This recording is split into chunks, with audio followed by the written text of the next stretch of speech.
Welcome again to the Nourish and Flourish podcast series, where we will bring in different health and lifestyle related topics to you in simple and actionable way. I'm Raja Mitra, a technologist from Silicon Valley, California. Today's topic is an overview of diets and supplements. As I was discussing different lifestyle related diseases, I mentioned diet as one of the most important factors. This session is suitable for majority of the adult population. It will not cover population profiles like non-adults, sportsperson, people with critical illness or allergy, pregnant women, or people with severe religious and ethical restrictions. We will not be discussing on different forms of diets like Mediterranean, ketogenic, DASH, paleo, and their merits and demerits. Rather, we will be recommending the diet that is best described by the acronym FUNCTION that I coined. When we discuss about diet, how much to eat and when to eat is as important as what to eat. So let's talk about how much to eat. This depends on the calorie need.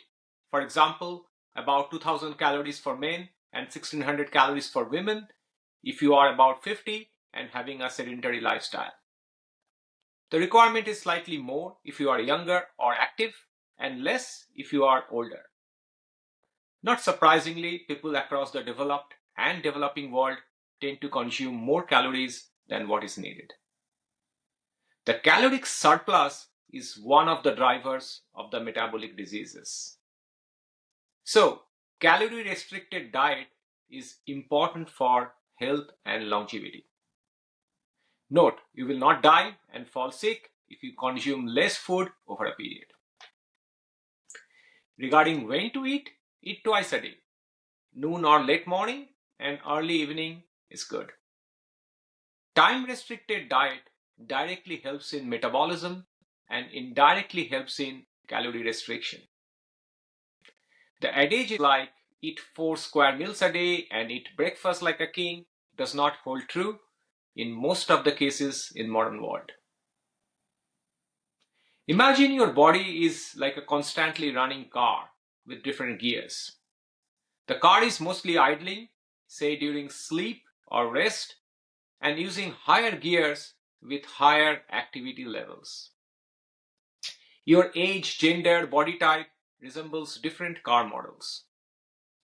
Just like people can have different metabolic rate, we have different cars with different mileage. But the rule for running car is still the same. You need fuel and the car can only cover a certain distance with the input fuel amount. So, irrespective of your body type and whether you exercise or not, if you consume less calorie over a period, you will start using the fat in your body and lose weight. If you understand and agree on this, the discussion on weight management can happen at a scientific level. Before we discuss on what to eat, let's also mention the words macronutrients and micronutrients. Macronutrients are needed in relatively large quantity in the body and are required for optimal function of the body and to produce energy. It consists of protein, fat, and carbohydrate in that order of priority. Micronutrients are required in very small quantities in the body but are extremely important for a variety of functions like immune functions, fluid balance, bone health, etc. Micronutrients consist of approximately 21 essential minerals and 13 essential vitamins. Most of the micronutrients can be sourced from regular diets, but if not possible, should be supplemented by supplements. Now we define the function template for food. F stands for flexible. The food can be easily sourced with alternatives, be it in the class of protein, fat, or carbohydrate. The food should not take much time to procure and prepare. U stands for unprocessed.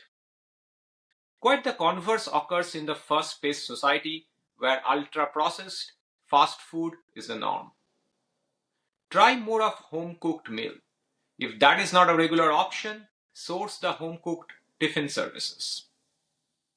It is hard to imagine good health with regular food from restaurants or frozen, ready-to-eat meals from grocery stores. Most of these foods are loaded with high fructose corn syrup, sodium, preservatives, which are bad for your body in various ways. Be conscious about what you are eating from your office cafe also. N stands for nutrient dense, which means foods packed with essential nutrients such as vitamins, minerals, proteins, and healthy fats, while being relatively low in calories. That leads to the next point. C stands for calorie limited.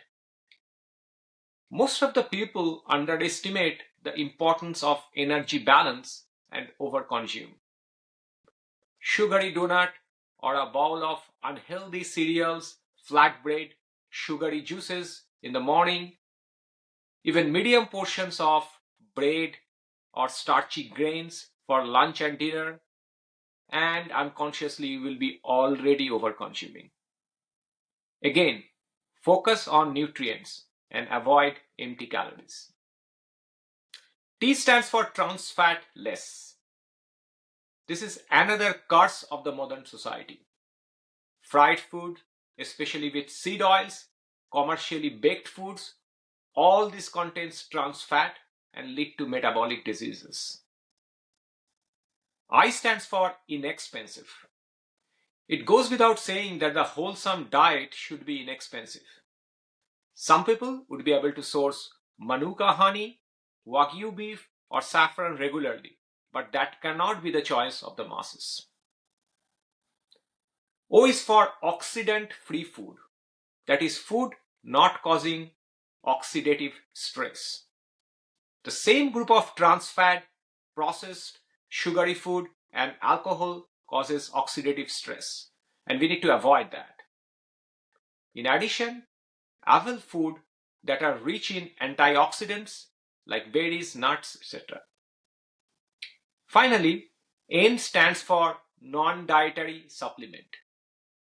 This is an area where people have vague knowledge and mostly follow the popular news.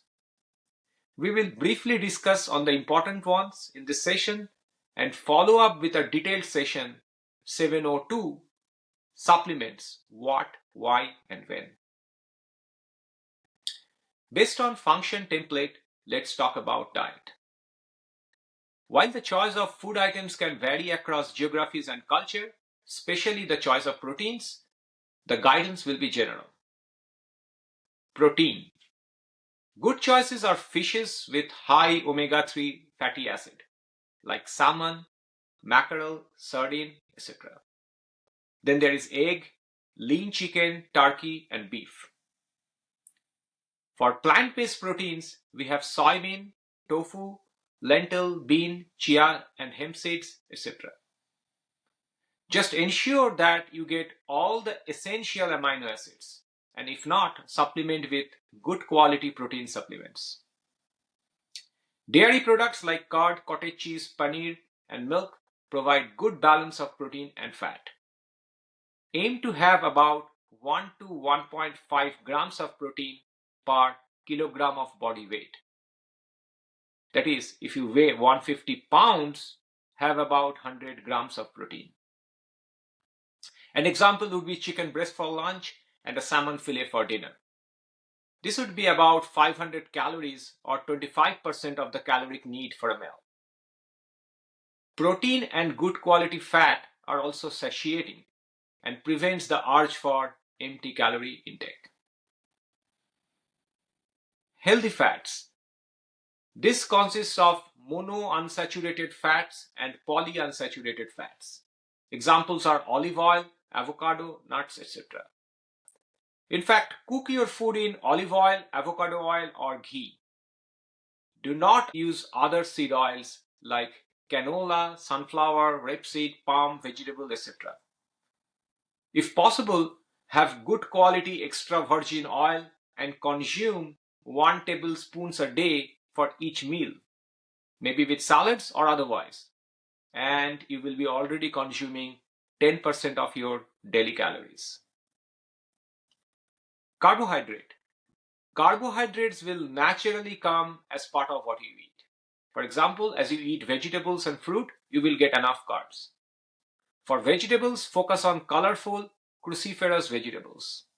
Raw vegetables like arugula, kale, broccoli, rainbow chard, carrot, beer, and cooked vegetables like asparagus, Brussels sprouts, green beans, and there are many.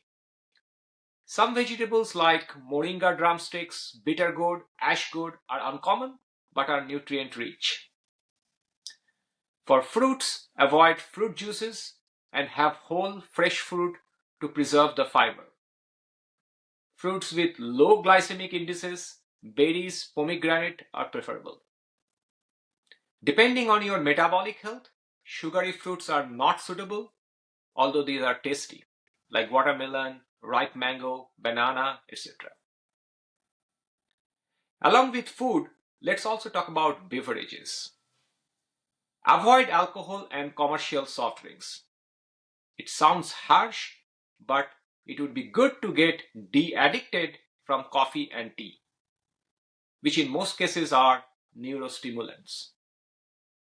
If you cannot break your drowsiness in the morning or have headache, lethargy without coffee and tea, you are having some form of withdrawal effect.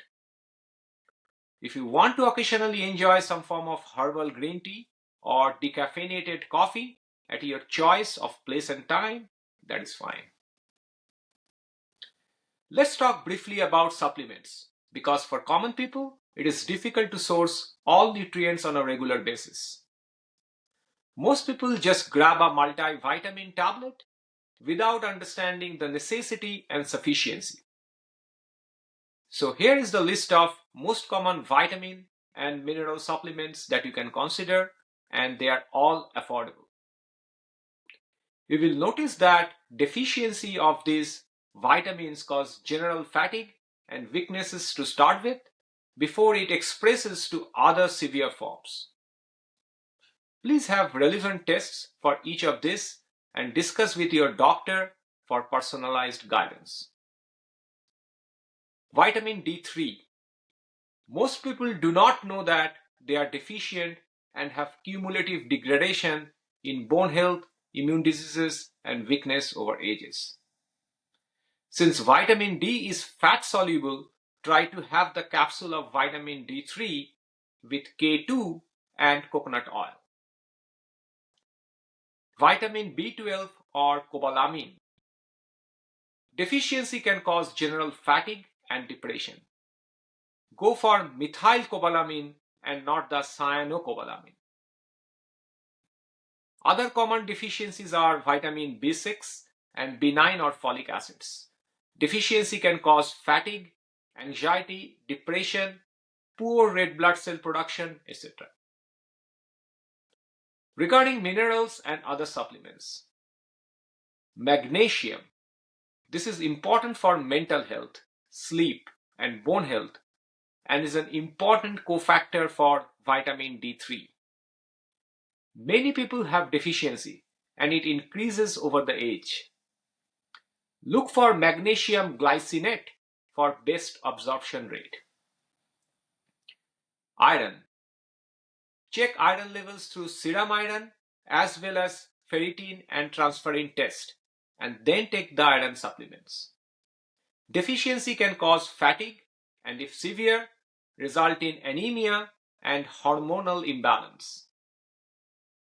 People who want to improve the quality of sleep may obtain for melatonin, but not on regular basis. In addition, if you are not taking oily fishes or mostly relying on plant-based diet, it would be good to have an omega-3 fatty acid supplement. So, let's summarize the general guidance for diets and supplements. How much to eat and when to eat are as important as what to eat.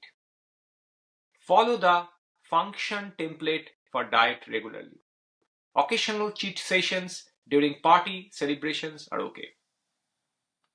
Source your food with protein, healthy fat, and carb in that order. Consciously try to limit carb like rice, bread, pasta, noodles, etc. You will naturally get it from vegetable and fruit. Be conscious about regular protein deficiency. Do a comprehensive diagnostic test to understand vitamin and mineral deficiency, methylation, and inflammation. Discuss with your doctor and have good quality supplements. We will have a follow-up session, 601 diagnostic tests, to discuss more. Diet and exercises are synergistic in nature.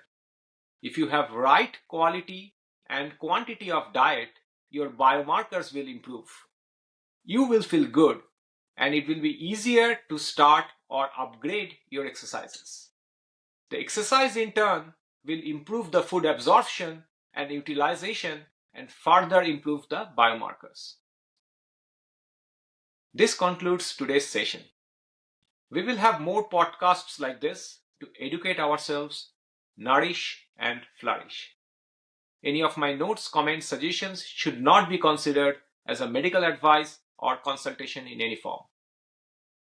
If you like this podcast, would appreciate you clicking the like button and subscribe to the channel.